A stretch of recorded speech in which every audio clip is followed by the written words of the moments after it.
Hello বন্ধুরা, তোমরা সবাই কেমন আছো? আশা করি তোমরা সবাই অনেক বেশি ভালো আছো, আর আমিও অনেক ভালো আছি।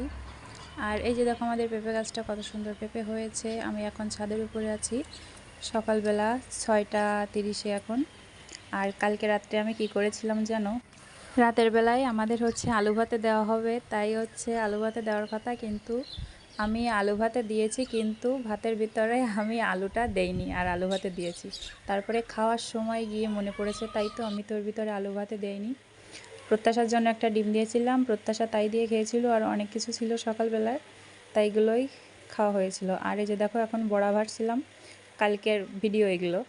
তো বড়া ভাজা তো মোটামুটি ভালোই হয়েছে, কিন্তু তারপরে যে আবার আমি তেলের পিঠা তৈরি করার চেষ্টা করছিলাম। তেলের পিঠাগুলো দেখো কেমন হয়েছে, তোমরাই বলো কেমন হয়েছে।